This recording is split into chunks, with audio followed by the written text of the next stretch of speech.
Ibu, saudara yang dikasihi Tuhan, salam sejahtera dalam Tuhan Yesus Kristus. Mari kita merenungkan firman Tuhan dalam surat Roma pasal 12 ayat 1-2. Demikian firman Tuhan. Karena itu saudara-saudara, demi kemurahan Allah aku menasihatkan kamu, supaya kamu mempersembahkan tubuhmu sebagai persembahan yang hidup, yang kudus, dan yang berkenan kepada Allah. Itu adalah ibadahmu yang sejati. Janganlah kamu menjadi serupa dengan dunia ini, tetapi berubahlah oleh pembaharuan budimu, sehingga kamu dapat membedakan manakah kehendak Allah, apa yang baik, yang berkenan kepada Allah, dan yang sempurna. Dari nats ini kita menjumpai suatu perintah yang sangat jelas dan tegas. Jangan menjadi serupa dengan dunia ini. Apakah makna kata serupa bagi saudara dan saya? Biasanya kata ini tidak dipahami secara komprehensif, sehingga kurang jelas kaitannya dengan kehidupan sehari-hari. Padahal kata ini sangat penting untuk dipahami dan diterapkan dalam kehidupan sehari-hari, karena memainkan peran yang sangat penting dalam kehidupan. Masih banyak orang Kristen yang kehidupannya serupa dengan dunia daripada mereka hidup serupa dengan Kristus. Apa yang dimaksud dengan serupa atau keserupaan? Menjadi serupa berarti mencocokkan atau menyesuaikan diri dengan pola orang lain, menyesuaikan diri dengan ingin menjadi seperti orang lain. Kita ingin melakukan apa yang orang lain lakukan. Kita ingin mengatakan apa yang orang lain katakan.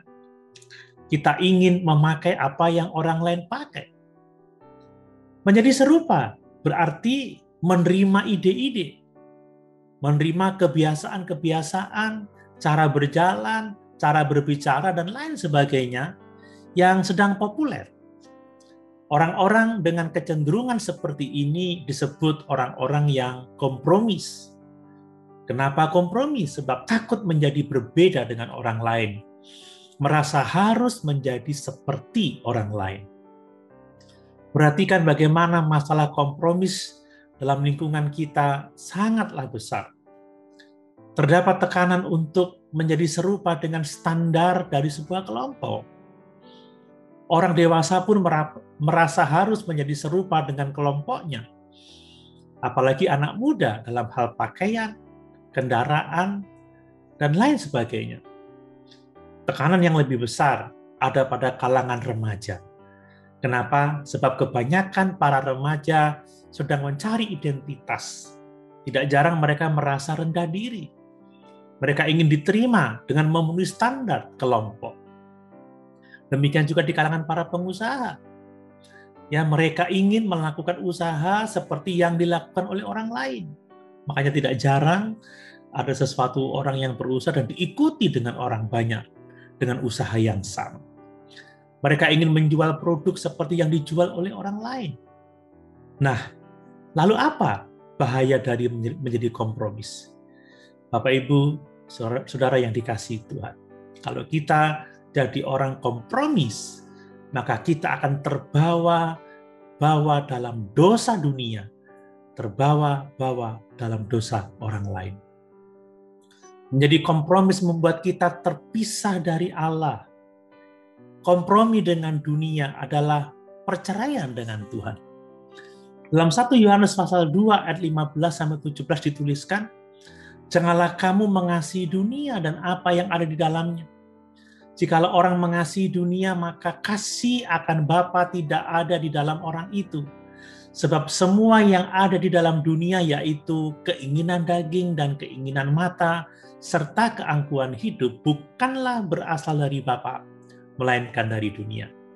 Dan dunia ini sedang lenyap dengan keinginannya, tetapi orang yang melakukan kehendak Allah tetap hidup selama-lamanya. Nah, terus bagaimana cara menang atas sikap kompromis? Yang pertama, kita harus sungguh-sungguh menjadi hamba Kristus. Kita harus sungguh-sungguh menjadi pengikut Kristus. Dengan cara apa? Mempersembahkan hidup kita kepada Tuhan.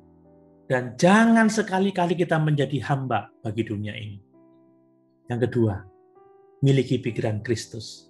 Melalui pembaharuan budi kita. Selalu menyukai, mencintai firman Tuhan. Merenungkannya siang dan malam. Itu yang akan menolong kita untuk menang atas sikap kompromis. Bapak, Ibu, Saudara yang dikasihi Tuhan, kiranya kita menemukan diri kita serupa dengan Kristus. Haleluya. Tuhan Yesus memberkati.